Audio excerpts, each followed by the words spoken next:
pleasure to invite Dan Kituu.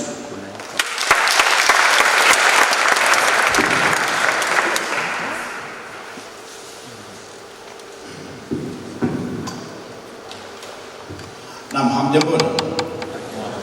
Nimesikia leo ni siku ya kuzungumza lugha ya Kiswahili.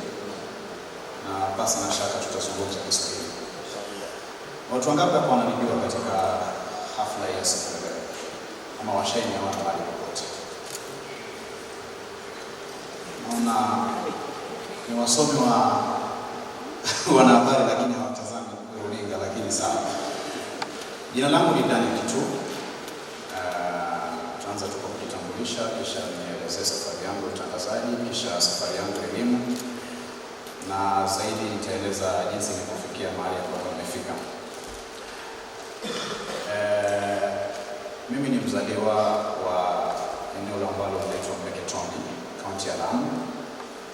Nimelelewa Pwani na baadaye nikapata fursa ya kujiunga na shule ya upili ya Shimo la Tewa, kaunti ya Mombasa. Alafu baadaye nikamaliza shule ya upili nikajiunga na chuo kikuu hiki ambacho niko kwa sasa, Mount Kenya University, miaka 10 iliyopita. That is mwaka 2013. Nikaanza shahada yangu ya uanahabari mwaka 2013 hadi mwaka 2016 ilikuwa kusikosea, 2015. Na baada ya kumaliza nikatuma ombi na kupata uzoefu katika vyombo vya habari. Nikatuma K24, KTN, Citizen na sikufanikiwa. Nakumbuka wakati mmoja nilienda K24 nikapanga foleni nikitafuta internship na wala si kazi. Na sikufanikiwa hata kufika mahali ambapo jaji zilikuwa sikukata tamaa, nikajiambia nitapata nafasi ya kuwa ndani ya K24. Lakini kwa kifupi ni kwamba nikachukuliwa na kaunti ilikuwa katika Mombasa 2016. Na nilifanya kazi kwa kipindi cha miezi 3. Kabla ya kuondoka Afrika kulikuwa na kitu kingine ambacho kilikuwa kinaanza kwa focus yetu. Kabla ya Mombasa tumaombi kupata nafasi ya kuungana. Nilikuwa Mombasa kwa miezi, niambia tunaona kazi yako na tunaomba wewe uwe na focus hii. Tunasimama. Haikuwa kazi ndio ni nafasi ya internship. Nikauliza subiri salie kwa TV ama nirudi Thika ni na focus hii. Nikasaka ushauri kwani TV ilikuwa kwa roho ya kipindi cha mwaka. Focus ndio tunataka kuanza. Sasa kuna kitangalia usibiri mbele na hawa ambao wamezoefu ama usibiri niende niwe mmoja wa watu ambao wataanzisha focus hii. Lakini kwa wengi tunataka kusalia wale ambao wanaamini ni dhabiti. Lakini fanya kinyume na hicho, nikaamua niende na focus ile ya ndio nafasi ya kufanya kitu tofauti na mimi niweza kufanya kazi. Nikaenda nafasi hii kama mtano 2016 na wanaambia wao mtafanya vizuri basi tukaje. Niliona nafasi hii kuna na kamera au na teleprompter au na desktop. Kwa kifupi tulikuwa tunaendelea chache. Kwa niliona kitu kikianza na nafurahi kwamba tulianza wakasema vitu na basically tuliuliza ilikuwa nafanyika katika kitu ambacho tunataka. Na nasema hii ni jambo ambalo naamini kwamba unaweza anza na kitu chochote kile na ufike katika kitu ambacho tunakiita kitu bora. Wakati huo wenzangu wanapata Citizen, wanapata K24, KTN, walikuwa wanauliza mtafikaje mahali ambapo wafika. Kwa kifupi nilianza na kufanya vile takriban miezi 8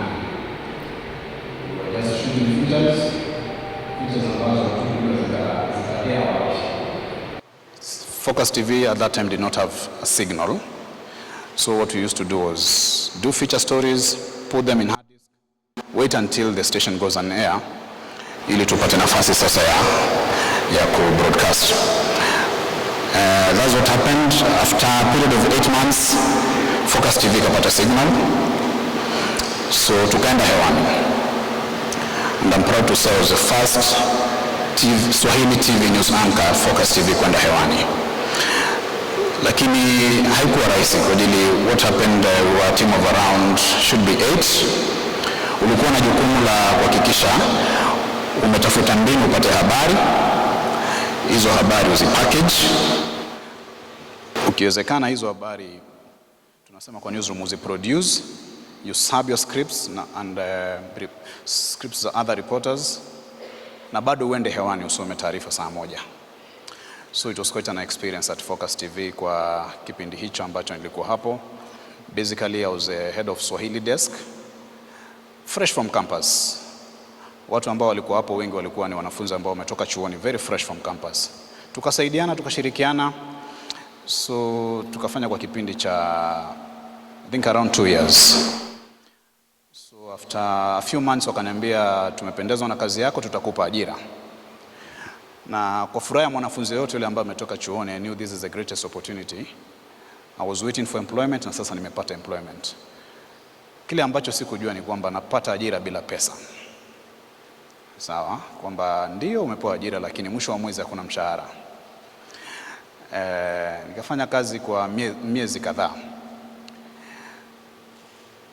Ilikuwa ngumu because ulikuwa unakaa, mwezi umeisha hakuna mshahara, mwezi wa pili umeisha hakuna mshahara, mwezi wa tatu umeisha hakuna mshahara. Wazazi wanajua uko kazini, watu wanakuona kwenye TV, umevaa koti, umevaa suti vizuri, umevaa tie, hakuna mshahara. Sawa. Ikishindikana sana, mdosi anakuja na anakupatia 10,000, anakuambia jishikilie kidogo, kampuni isimame, lakini tuko na wewe. And that's the journey of most of the journalists in this country.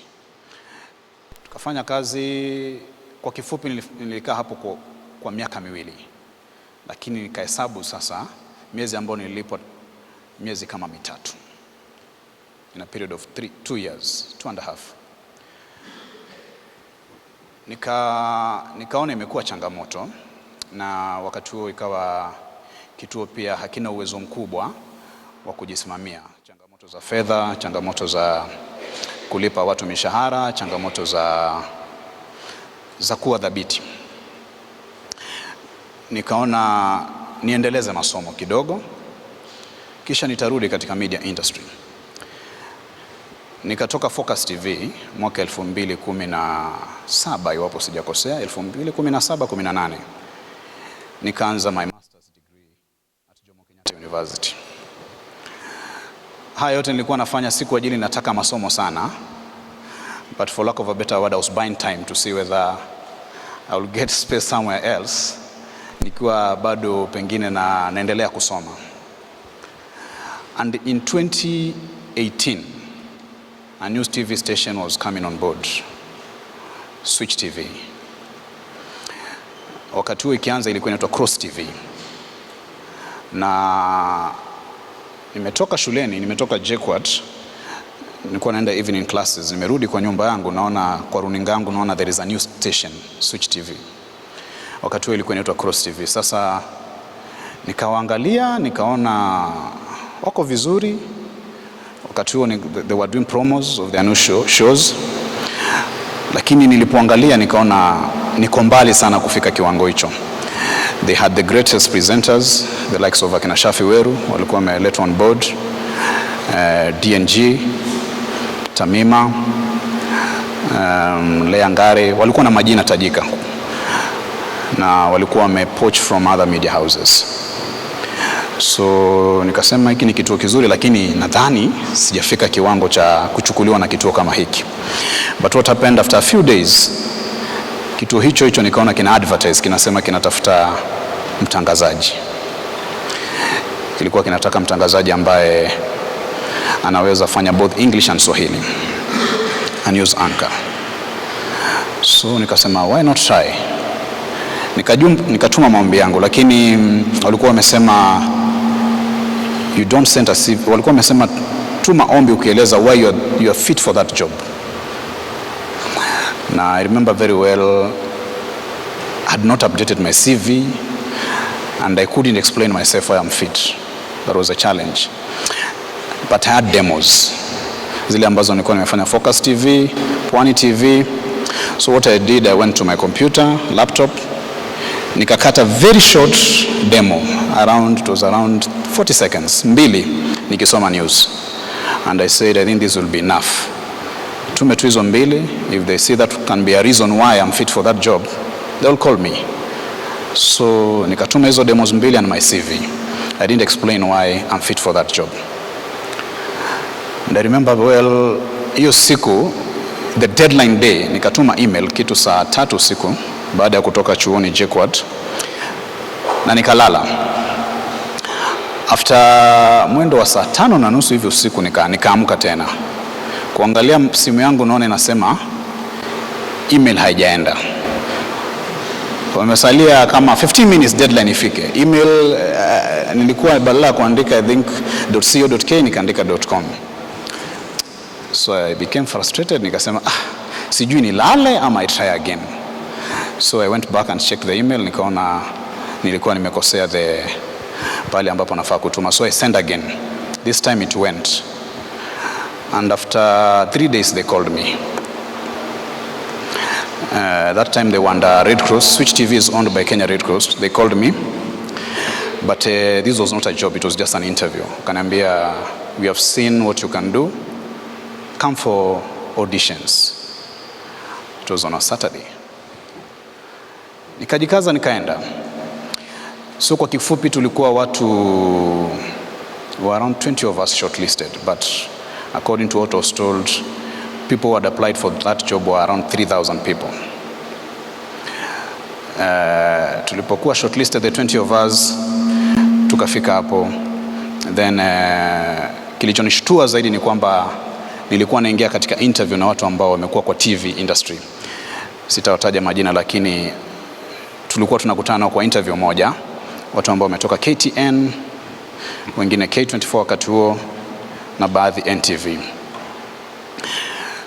Tukafanya interview, lakini interview nilipoingia pale nikaambiwa nijieleze tu mimi ni nani, nafanya nini, na nikaambiwa interview itakusaidia sana, tunataka screen test. We want to see what you can do. So they already had the auto cue, cameras already. Wakaniuliza maswali, wakaniambia sasa enda pale kando peke yako utusomee habari. And I think that was the best thing for me, because that would make me in a good position ya kujitetea.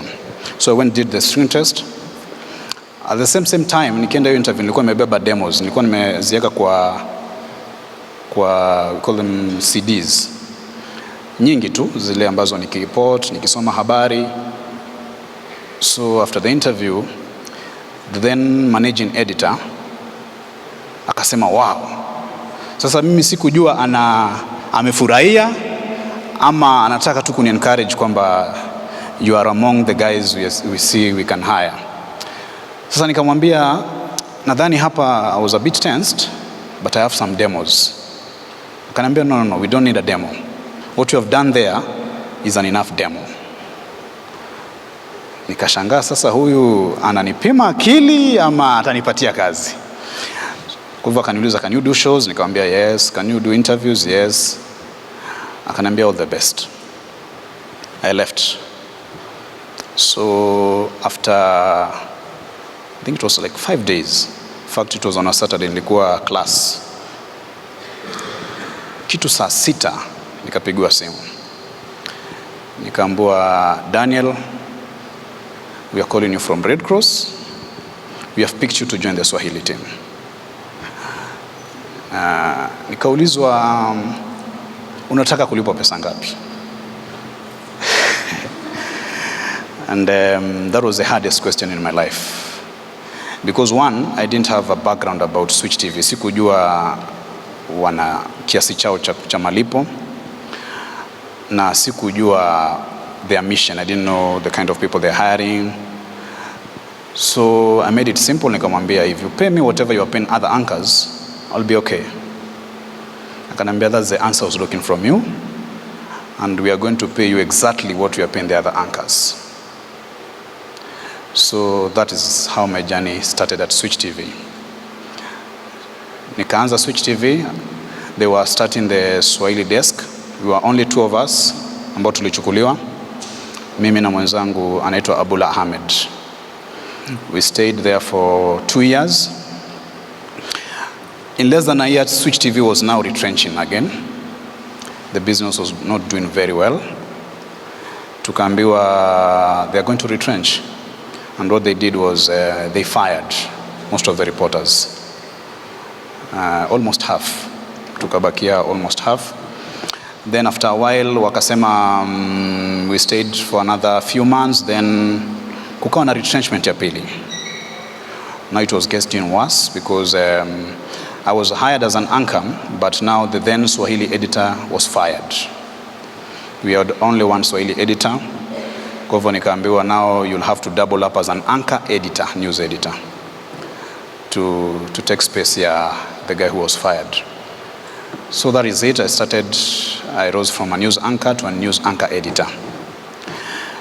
In very few months, in 2020 March, COVID hit. Companies were doing badly. Tukaambiwa sasa we cannot fire more, and the company must still remain. We do a pay cut. Pay cut, 50% pay cut. Hiyo ikawa ni mtihani mwingine. Only 2 years in the industry, umepata kazi ndo unaanza kustabilize, a pay cut comes, and it's almost taking half of your salary. Then yes, we had to agree. Tukaambiwa mambo ni mawili, it's either you take a pay cut or you leave, because the company cannot sustain itself. So I decided I take a pay cut. In fact, at that time dosi alikuwa tu anakuambia just take a pay cut because hakuna mtu atakuajiri saa hii. All media houses are doing badly. Then at the same time, the same thing was happening across board. Citizen was doing a pay cut, NTV, KTN. Yes. So the same thing was happening at K24. Wao pia walikuwa they were to undergo a pay cut of 50%, most of them. So because it's a big company, for reason best known to the guys who were there then that time, wakaamua kwenda kotini kupinga pay cut. So to cut a long story short, kukakuwa kuna mzozo between employees and the employer. That was only 2 months from to cut a pay cut sasa at Switch TV. So we received calls at Switch TV, most of us who were at that place then, from the CEO wa MediaMax. Akatuambia, I need to see you guys. We didn't know what he wanted to tell us. So we went and met him. So he didn't tell us whether he was going to fire people, he didn't tell us what was going on at K24. Akatuambia, I've been watching you guys. I've gone through Switch TV's YouTube channel. I've seen you guys read news. I've seen you guys report. I think you should join my team. Sasa, tukashangaa, what's happening? K24 tunaambiwa wameenda kotini and someone wants to give us a job. So sasa we had to consult with the journalists who were there. So what basically happened was the manager decided to fire almost everyone in the newsroom, K24. And he decided to hire a team of 10 journalists from Switch TV. And that's how I got myself at Switch TV, at K24. But things were very tough because one, reception, not only from the TV station itself, even from viewers. Unasoma news, lakini ukienda kwa comment section ya Facebook ni matusi. Because you remember the people who are fired are brothers and sisters to people. No, they are breadwinners to people. So it was quite tough, but again, tukafika pale, tukastabilize. Basically, that was my journey venye nilijipata at K24. I've been there since 2020 to now 2023. And we are still soldiering on. And later I also completed my master's degree last year. So in a nutshell, that is my journey in the media industry. And also katika taaluma hii ya wanahabari na vile vile masomo yangu. Sitaki kuzungumza sana. I want now to invite questions from you because this is your day. Because remember our time, ulikuwa ukisikia watangazaji wanakuja, unatamani sana ukutane na wao so that they tell you how do you get to K24, how do you get to Citizen. Na I want to tell you the truth that you don't need a godfather. Mimi kutoka ni join Focus TV, have never known anyone in the media industry who helped me, niseme directly, ama through influencing that nipewe position. It has been through kuamini tu. If you give me the opportunity, if you give me a screen test, I will do it. And at the university level, the biggest challenge na wanafunzi ni, mwanafunzi anakuuliza hizi media zote zikiadvertise kazi zinasema zinataka mtu akona 4 years experience, 3 years experience, 5 years, nitatoa wapi experience? It's very simple. One of my lecturers told me that once you join the university, you start gaining experience. So you don't need to worry where you'll get the experience. The moment you are admitted in this university, you have a studio, you have a lab, you start gaining experience. That is enough to write in your CV. Bora you can prove that your experience inaweza kuweka katika kazi fulani. In my CV, the day I joined MKU shows that I started gaining experience. I started reporting, I started anchoring, I started producing. So it's you to use the years you are in MKU to create your brand, to create your CV. Brand haita creatiwa nje, it's just here. You have all resources, you have everything it takes to show that you have experience equal to someone who is in a broadcasting station. Sawa sawa. So for that, I can now invite questions from the audience.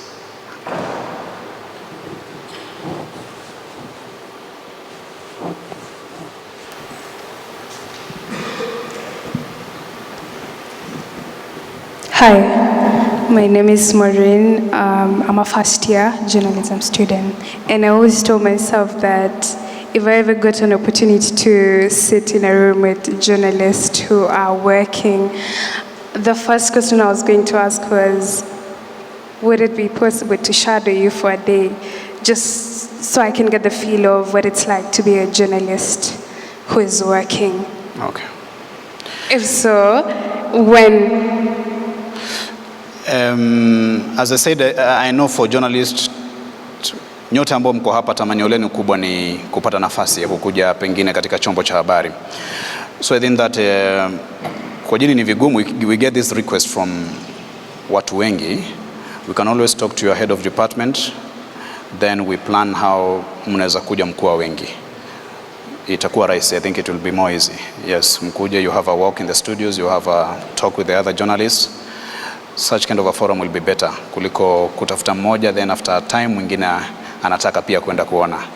So I think we shall organize with your managers.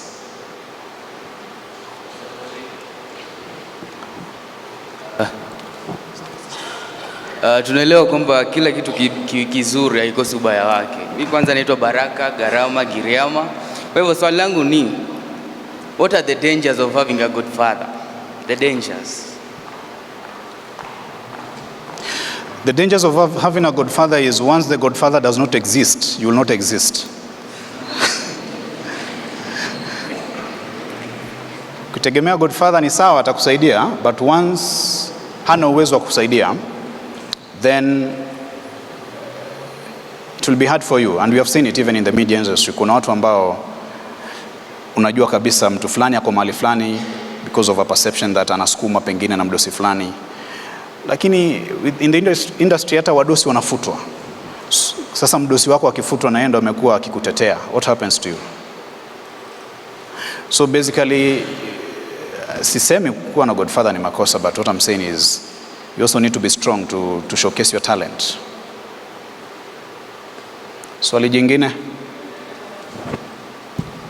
Okay, thank you. My name is Milton. I pursue diploma in journalism, and my question is: you said that you did you joined Focus TV, yes. And maybe you said that it was a media house that was starting. Yes. So we had challenges like for equipments and. Of course, therefore, it shows that it will have also some challenges in finance. And yes. You now working there, having your time there, how have you been making in getting finances? You know, there is a lot of needs that you need to accomplish, even in your daily living. Also, in your studies, you say that you proceeded on, and you are there, and it's a media house that is not having enough resources, so even the payment may be low. So how did you manage on that? Ukweli wa mambo ni vigumu sana kwa mwanafunzi yote kutoka hapa MKU, utoke very fresh from university na uende katika kituo chochote kikubwa na uchukuliwe kama mwanahabari ambaye ako kazini na uanze kulipwa vizuri. It's very hard. The truth is you need to start somewhere, na watu wengi wanaogopa kuanza hivi vituo vidogo, but they are the best.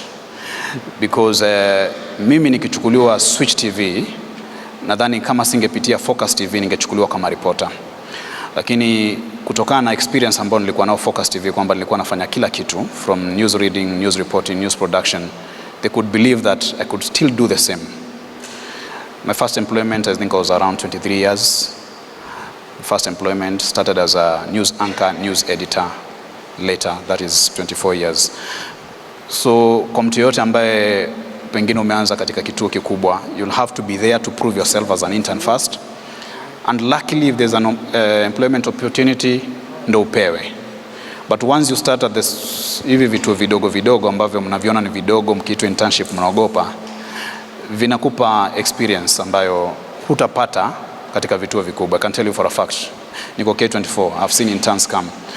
It's not the same. An intern ukiletwa pale, you'll shadow a reporter. If you start in the small stations, you will be a reporter. When you start at the big media houses, you shadow first. So it depends with how you look at it. Sisemi ni vibaya kwanza vituo vikubwa, it's still okay, but if you get an opportunity whereby you feel that station can help groom you and bring the talent in you out, that is better. Umezungumzia kuhusu survival. Survival is all about letting your parents know that media is a journey. If they can't support you at that moment, and that's why I had even to start my master's degree at that time, so that at least I was learning, and at the same time, I'm looking for a job opportunity. Kama una uwezo, ama wazazi wako na uwezo, you let them know watahitaji kukusupport kidogo until the doors open. Yeah, that is it. Labda mimi nikauliza swali. Naam. Kuna watu ambao ni wapenzi wa lugha moja hasa. Naam. Kwenda Kiswahili au Kizungu. Naam. Unaweza tueleza, kama mimi ni mpenzi wa Kiswahili, ningependa kufanya anchoring kwa Kiswahili, kuna changamoto nikijikuta kwa industry, for example nataka kazi K24, na uambiwa kwamba tunataka both languages, ama wewe ukiwa tu Mswahili au Mzungu uko sawa? Umezungumzia lugha, lakini changamoto si lugha pekee. Where the media industry is headed, there is no one in the media industry at the moment is employed as an anchor. Kuna mtu anafanya kazi ya kusoma habari pekee across board, whether Citizen, whether KTN. Industry imebadilika, you have to be all rounded. Ukiwa hapa, you'll never know, you'll have a passion in radio, but you never know, you might get yourself in print. So you have to have the basics za print. Lazima uko na basics za radio, basics za TV. Kama ni TV, kuwa na basics za kureport, basics za kuvideo edit.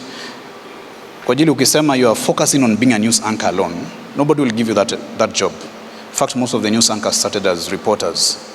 Sasa you must know that licha tu ya kusema kwamba unataka tu kwa Kiswahili pekee, ni sawa, ni lugha, lakini you must have some basics. Kama ni Kiingereza lazima ujue kukizungumza, you can express yourself, you can write scripts in English, that will help you.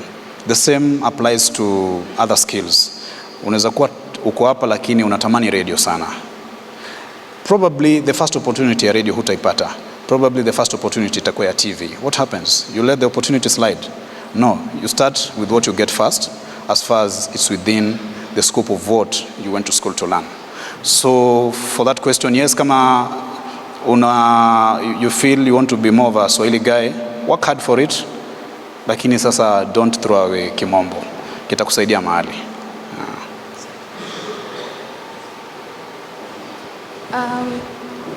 What would you say has kept you working for as much as you have? Because you're giving us your background, your history. I noticed that you never at once say that you got fired. And I don't know if we are going to be taught that because I'm a first year. How do you keep yourself from getting fired or from losing your job? No, the truth is, kitambo tulikuwa tunaambiwa, okay, this is a sad truth, I think I should say, sifai kuambia lakini wacha tuniwaambie. Kitambo tulikuwa tunaambiwa, if you don't want to get fired, fanya vitu vingi. But sidhani, that's not the truth currently in the media industry. The truth is, one, you need to be all-rounded. That is true. Kwamba, if today they decide they are firing, and they are firing reporters, then you need to have something extra. Sawa, kwamba you can report and as well do something else. But sitaki kusema kuna mtu yote ambaye ako immune from being fired. Even the top journalists, you have seen them being fired. And the truth is, some because of business reasons, probably you've been in the industry for long, umekuwa ukipata mshahara mkubwa. That's the truth. Na inafika pale, the company feels it can no longer sustain you. Not because you're not good, but because probably juu ya kipato chako. But for you, you are starters, so that is not a threat to you. Hakuna venye utakuwa na threat kwamba utafuta because umekaa sana kwa industry ama because you are earning a lot of money. So for you, probably your fear would be, if retrenchment happens within the first year, that I'm at work, what happens to me? So zaidi ni be all-rounded. The thing that made me probably not get fired at Switch TV was because I was an anchor and I was a news editor and I was a news reporter. They fired reporters. News anchors wakabaki, news editors wakabaki. The same thing happened later at Switch TV. And the same thing is happening across all media houses.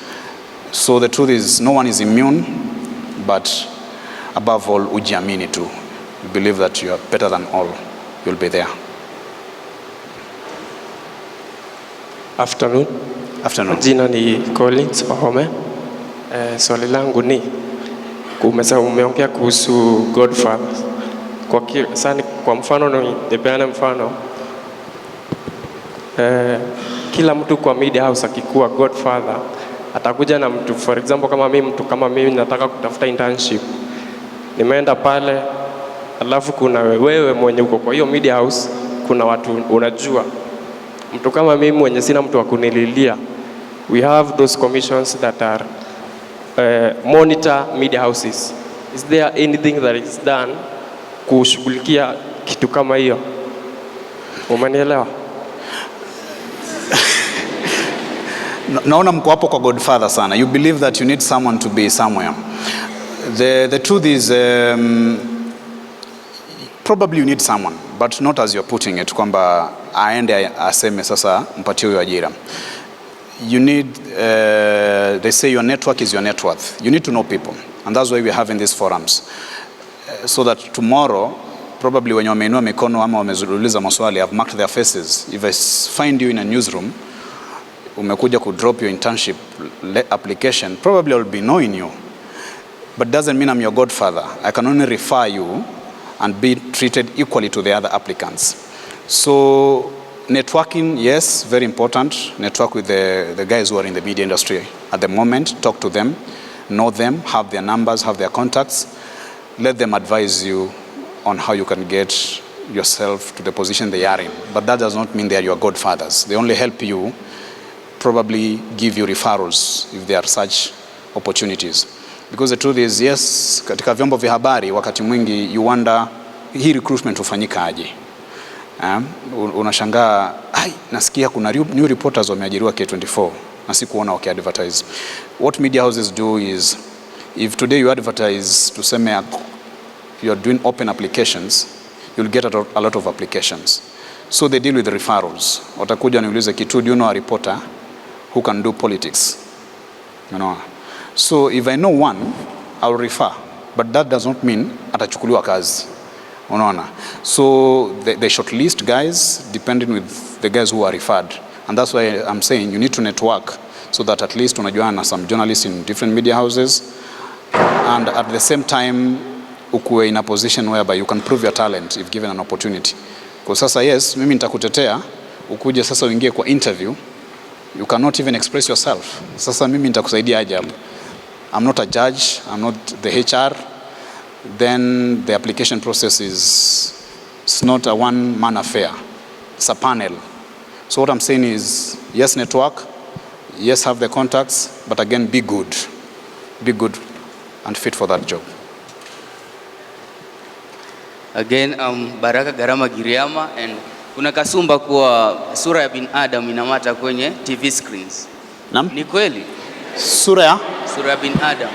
Ya binadamu ina nini? Inamata sana kwenye TV screens. Sijui kama sura yako iko hivi hawezi kuchukuliwa. Ni kweli? Wewe unaona yako iko sawa?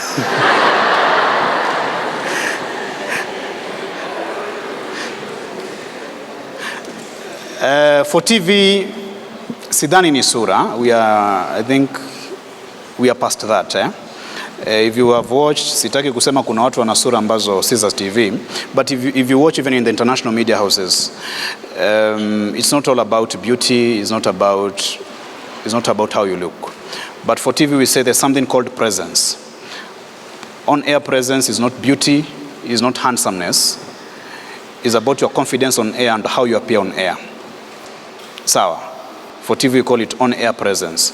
And ndio maana unaonaga if you come for screen test, kuna mtu tu atakuangalia hivi, mtu ambaye amekuwa kwa industry, and they'll tell you huyo hawezi, no matter how beautiful you are or how handsome you are. Mtu amekuwa kwa TV tu atakuangalia tu hivi for 5 minutes na atakwambia that person can't be a news anchor because you don't have the on-air presence. So it's a debate of what is on-air presence. I also can't define it, but basically for people who have been on TV, they will let you know that even some of the best reporters who have been in the industry, probably they'll never be anchors, not because they can't read news, but probably because they don't have the on-air presence. So ni ngumu kama ABCD na ni rahisi kama ABCD. So I don't know what on-air presence, Gidhua labda atatueleza, but basically it's art. There's something that I don't know what they look at, but it's just called on-air presence. Yeah. Okay, my name is Ngilanda Layabuna, and my question is,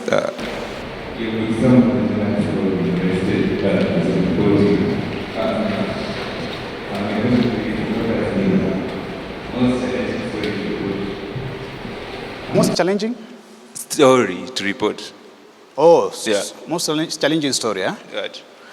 I remember when I was in Switch TV, that was in 2019. Nilikuwa nishamaliza kazi. It was around saa 10. I was preparing to leave and head home. So all of a sudden, because Switch TV iko within the premises of Kenya Red Cross. A guy from Kenya Red Cross came in the newsroom and said, "Dusit is trending." And nobody understood what was happening at Dusit. At that time, people said probably there were thugs. And in the newsroom, there was no reporter. Reporters wote walikuwa wameenda, walikuwa bado wako field, wanangoja warudi. So in few minutes, Red Cross they were heading now to Dusit, and they requested to go with a journalist. And I was the only journalist available in the newsroom. So we headed to Dusit, and nobody knew what was happening until we reached there. We realized it was an Al-Shabaab attack.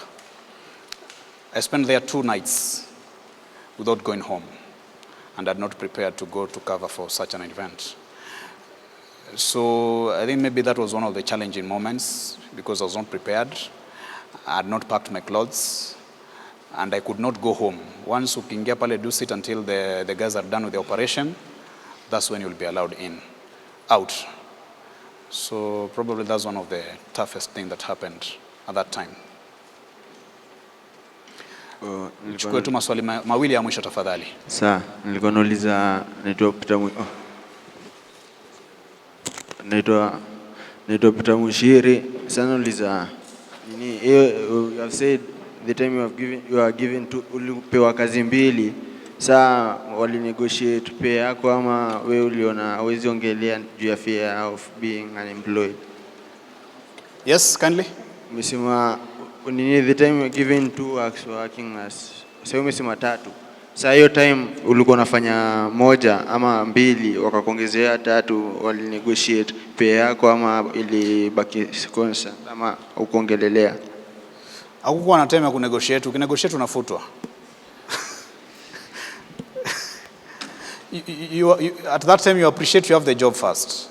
You don't talk about money. Kwanza unashukuru kwamba uko na kazi. So there was no time to negotiate because you're being given the job because others are being fired. Last question, kindly. Yeah. So I was asking, can you say like your journey was smooth or was that difficult? You see, maybe do you see it as is like, was it difficult to you to reach where you have reached? Yeah. I wouldn't say it was difficult, but I would say it was challenging, which is something I expected. So this is something I was prepared for, and as I explained to you, is I was ready for the struggle to be where I am, and I can actually say bado sijafika upeo, sijafikia where I still want to be as per my dreams. So I'm still pushing hard. It doesn't mean kwamba because I'm at K24 nimefika. No. We still have a lot to do. We still have to soldier on. I think I can close it at that.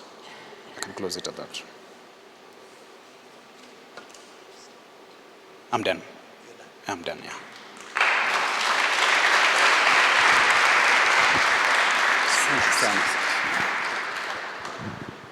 Okay, thank you very much, Dan, for that narration about your journey, where you have come from, where you are, and of course the challenges that you have faced. Because that has always been, that fear of uncertainty. You have tried to demystify that.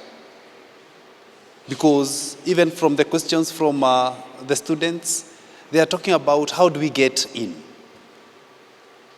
How do we get in? And that's why they keep on referring to, or mentioning godfathers. But of course, you can start small and eventually you will get somewhere. Most of the media houses scout. They do scouting. And of course, they will check, even from the social media, they'll be able to tell who has more views and why. They'll try and they'll be attracted to you just because of your presence, because of the kind of work that you are doing. And this is something that you can start from here. You have the equipment here in this university, right? Yeah. And you are not hiring this equipment to do that work. All that you need to do is just prepare yourself, come up with a script. You have a good proposal and a script, do it. Right now, you still have that space. Before, we didn't have the online spaces like we have today. You only had to rely on the mainstream media. It was very difficult to penetrate. But today, you can start even your own channel, the YouTube channel and all that, okay? Blogs and such. And we shall be talking about that later. So, again, with the presence that you was talking about, it's about the confidence that you have. Whatever that you are saying. One is able, remember that camera, that lens is able to see even what my naked eye is not able to see, even when I'm speaking to you. straight on your face. But the camera will be able to pick that. I'm able to tell whether you are confident or you are not, even in your expression and all that. And that is the confidence that is required when it comes to TV, because you don't want a situation whereby viewers are doubting what the presenter is saying. We thank you for that presentation, and my students, you need not worry. You can do it.